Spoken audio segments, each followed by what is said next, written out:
Halo guys, gimana kabarnya? Pada episode kali ini saya akan merangkum film aksi perang yang berdasarkan dari kisah nyata. Film ini berjudul The Embassy 2022, mengisahkan tentang misi penyelamatan 3 tentara Uni Emirat Arab yang terkepung oleh militan bersenjata dalam konflik di Yaman. Namun ternyata mereka kesulitan menjalankan misi karena ada seorang sniper musuh yang siap menghabisi mereka dari persembunyian. Lalu bagaimana keseruannya? Silahkan jauhi keramaian dan dengarkan baik-baik alur filmnya. Film diawali dengan rekaman video asli yang memperlihatkan situasi peperangan di Yaman di tahun 2015. Pemicu peperangan disebabkan oleh kelompok milisi yang didukung pihak asing dengan tujuan untuk menggulingkan pemerintahan Yaman.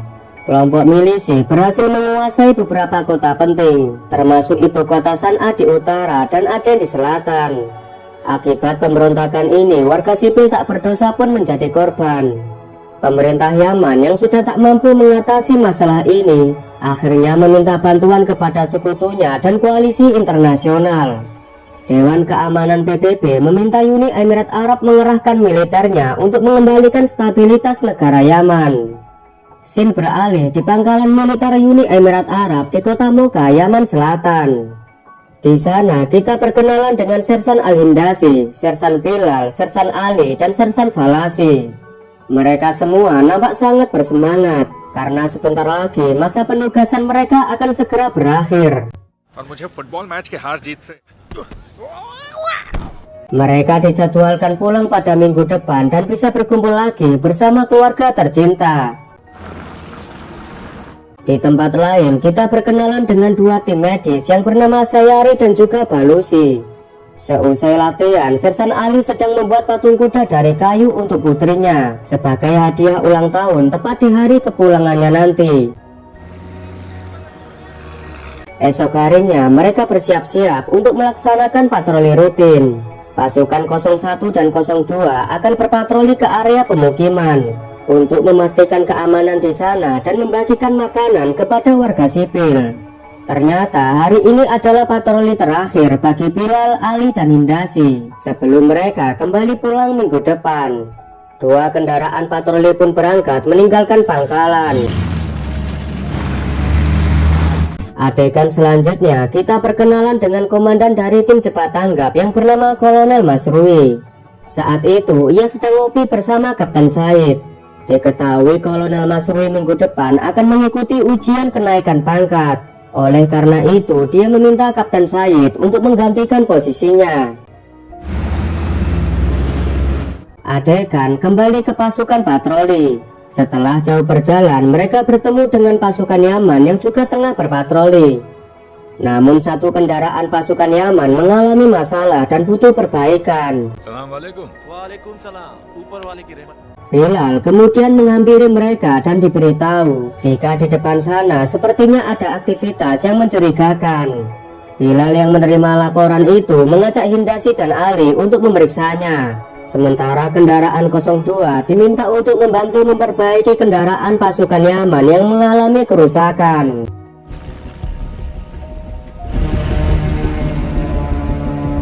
Di tengah perjalanan mereka bertemu dengan warga sipil. Kemudian mereka membagikan makanan yang mereka bawa. Seorang bapak lalu memberitahu Bilal jika semalam dia mendengar suara tembakan di balik bukit. Kemudian mereka bertiga segera berangkat ke sana untuk memeriksa lokasi.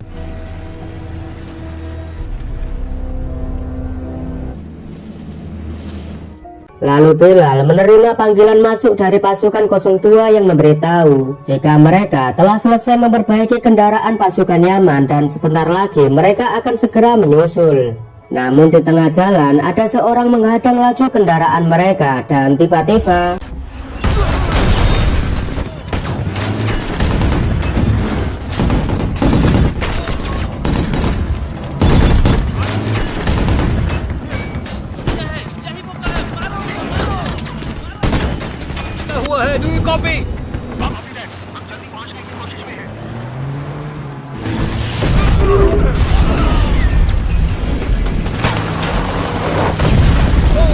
Para atasan yang telah menerima laporan terkait serangan yang dialami tim patroli segera memerintahkan Mas Roi dan Said untuk menyiapkan pasukan cepat tanggap. Mereka juga menerbangkan drone pengintai ke lokasi serangan untuk memberikan gambaran kondisi aktual yang terjadi. Yes, sir. Radio job. Kolonel Masrui meminta Sayari dan Balusi untuk segera bersiap-siap. Sementara Kapten Said memerintahkan Falasi dan juga timnya untuk segera berangkat. Dipimpin oleh Kolonel Masrui, pasukan cepat tanggap meninggalkan pangkalan dengan kekuatan penuh.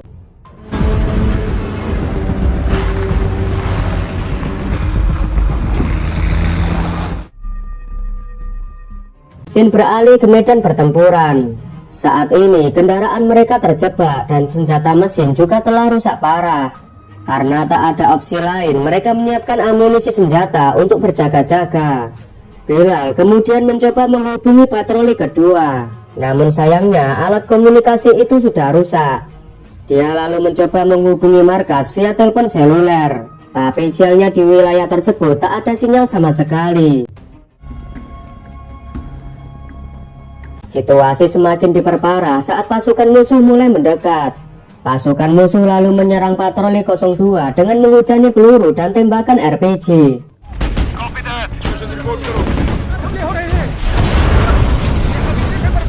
Sementara tim cepat tanggap yang dipimpin oleh Kolonel Masrui terus bergerak menuju ke lokasi. Kemudian ia menghubungi patroli 02 dan memberitahu jika mereka akan tiba dalam waktu 10 menit lagi. Sin kemudian menunjukkan pemimpin pasukan musuh yang mendekati patroli 01. Dia menyuruh anak buahnya untuk merekam aksi serangan mereka. Setelah itu sebuah RPG kembali ditembakkan.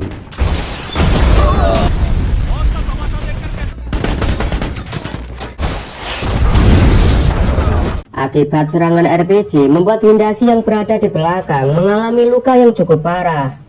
Pemimpin musuh kemudian menyuruh anak buahnya menanam ranjau darah di beberapa titik di jalan. Dia lakukan itu untuk menyambut kedatangan pasukan cepat tanggap. Tak lama kemudian pasukan cepat tanggap sudah sampai di lokasi pertempuran. Demi keamanan mereka memutuskan untuk berhenti karena mereka belum mengetahui posisi musuh. Patroli 02 lalu mendekat ke arah mereka dengan kondisi kendaraan yang rusak parah. Pasukan cepat tanggap bergegas memberikan pertolongan. Pihak musuh yang melihat itu, mereka menyiapkan serangan jarak jauh dengan senjata mortir.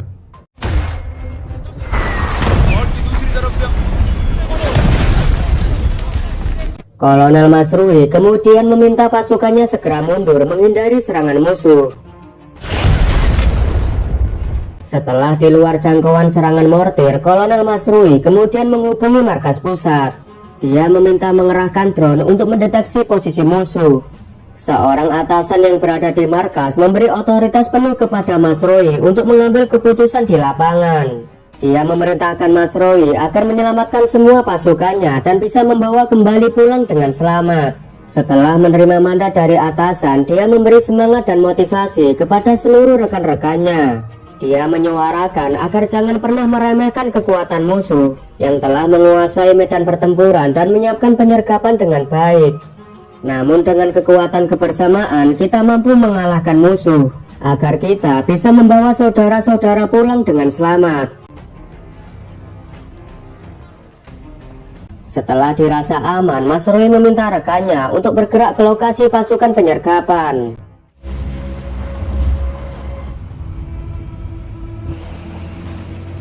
Di sepanjang jalan, anehnya pihak musuh sama sekali tidak menyerang mereka. Namun ternyata musuh sengaja membiarkan pasukan cepat tanggap agar memasuki wilayah mereka. Dan tiba-tiba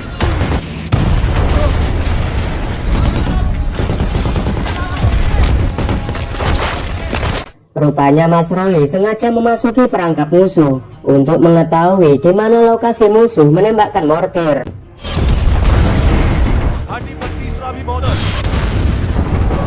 Setelah titik koordinat musuh dikunci oleh drone, pusat komando mengerahkan helikopter Apache menuju ke lokasi untuk memberikan bantuan serangan udara.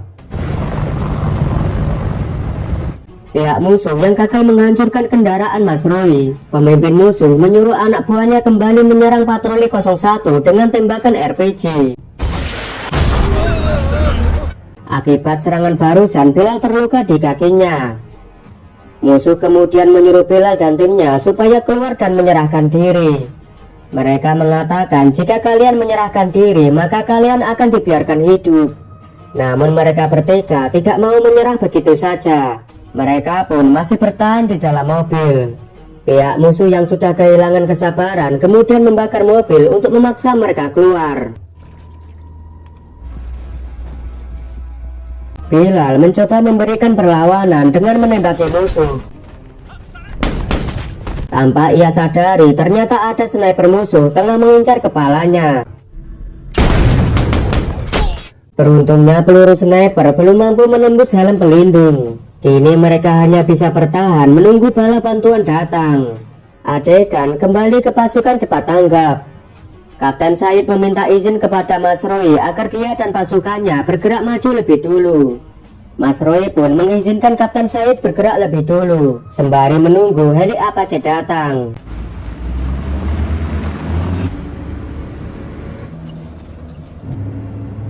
Pihak musuh yang mengetahui kedatangan pasukan cepat tanggap mendekat membuat mereka kembali bersembunyi di bukit. Melihat kesempatan itu, Bilal bersama dua rekannya segera keluar dari kendaraan.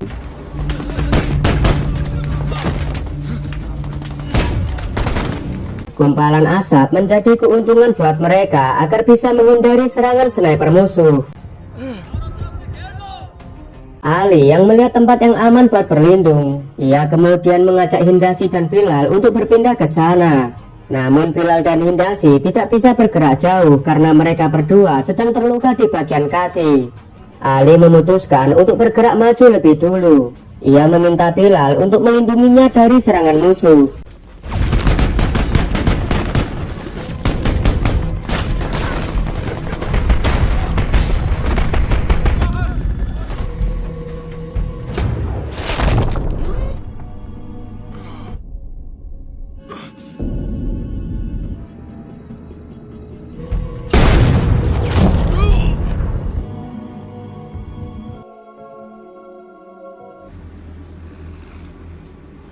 Kapten Said bersama tim medis mulai mendekat. Namun lagi-lagi musuh menyerang mereka dengan menggunakan mortir.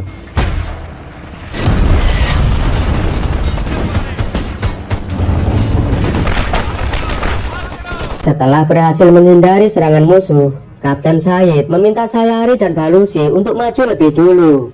Hindasi pun merasa senang melihat kedatangan mereka. Namun tiba-tiba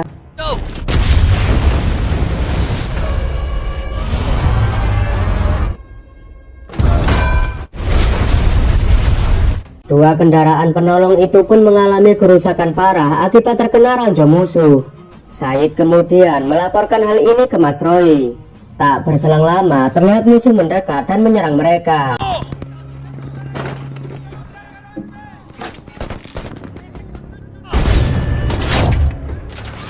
Hindasi yang merasa putus asa mengatakan kepada Bilal kalau riwayat kita akan segera berakhir.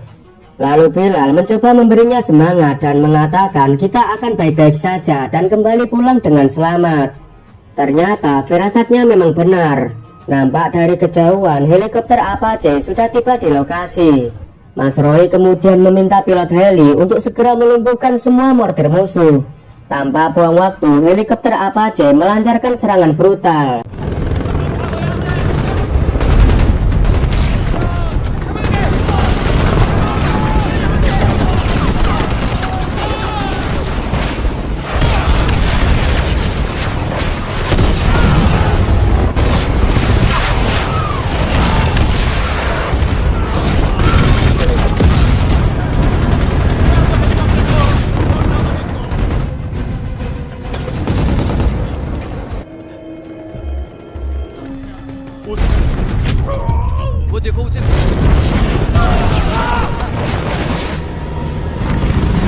Melihat musuh yang terfokus mengincar Apache, Valasi segera memanfaatkan kesempatan untuk menolong Kapten Said. Akibat serangan RPG dari musuh, helikopter Apache tidak dapat menghancurkan motor musuh yang tersisa. Pusat komando yang tak ingin heli Apache dihancurkan musuh, kemudian memerintahkan kru heli segera meninggalkan lokasi. Dua kendaraan pasukan cepat tanggap kembali dikerahkan untuk bergerak maju. Mengetahui Apache sudah pergi, pihak musuh kembali memasang ranjau di sepanjang jalan. Pusat komando yang melihat itu mencoba untuk menghubungi dua kendaraan agar tidak melintasi rute itu. Namun sialnya alat komunikasi di kendaraan itu bermasalah. Mereka pun terus bergerak maju sembari menyerang ke arah musuh.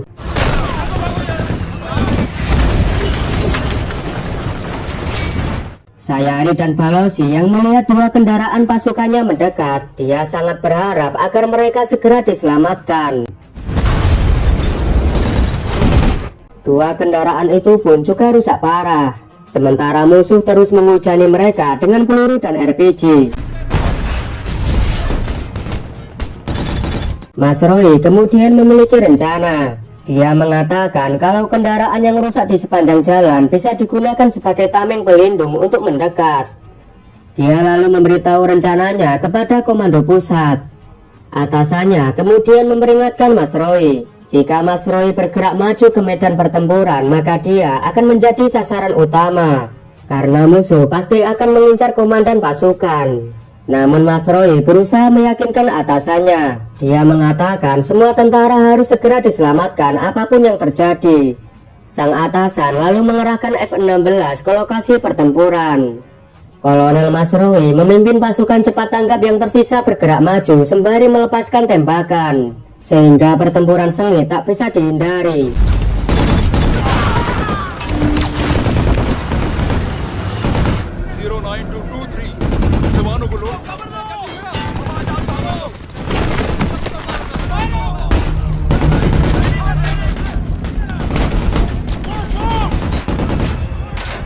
Berkat rencana Mas Roy, sebagian prajurit berhasil dievakuasi, kecuali Bilal dan Indasi yang masih terjebak di sana. Mereka hanya bisa pasrah menunggu bantuan datang atau ajal yang akan menjemput mereka lebih dulu.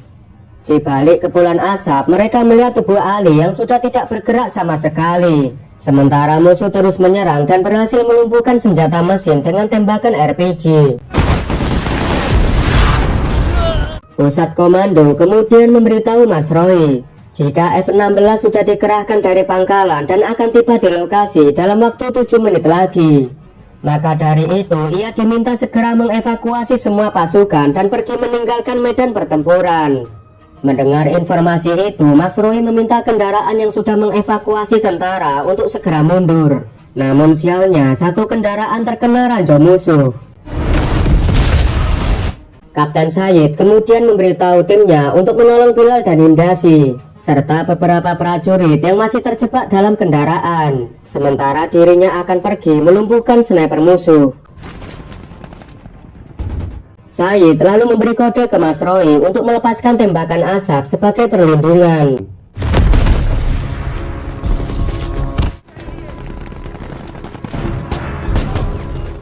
Setelah tembakan asap dilepaskan ke udara, mereka pun mulai beraksi.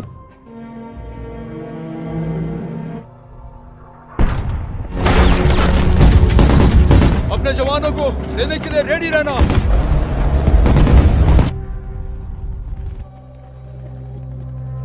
चला था।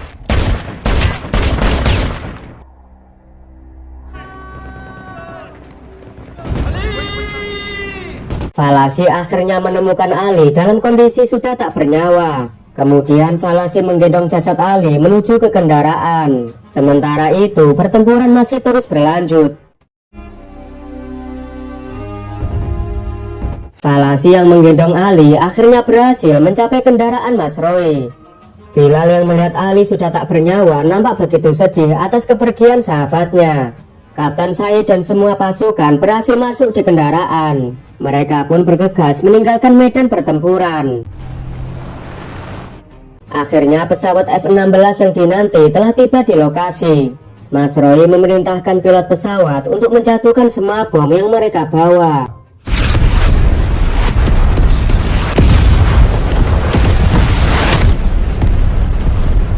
Di perjalanan nampak semua sangat bersedih atas kepergian Ali. Mereka merasa bersalah karena tidak bisa menyelamatkan sahabatnya. Kolonel Masroi juga merasa terpukul melihat prajuritnya gugur di medan pertempuran. Mereka semua kemudian mendoakan Ali supaya amal ibadahnya diterima Allah yang Maha Pengasih dan Maha Penyayang. Bismillahirrahmanirrahim. Setibanya di markas, para prajurit yang terluka mendapat perawatan lanjutan dari tim medis. Lalu semua pasukan berkumpul termasuk atasan mereka, Kolonel Jamal Al-Qadri. Jasad Ali pun dikeluarkan dari kendaraan dengan perlahan dan hati-hati. Dan semua pasukan yang melihatnya hanya bisa mendoakan Ali sebagai prajurit pemberani yang telah berjuang sampai titik darah penghabisan. Oke lur, terima kasih sudah menonton film ini sampai selesai. Jika Anda suka, silakan like, subscribe, dan share. Kalau sudah, saya ucapkan terima kasih dan sampai jumpa di video selanjutnya.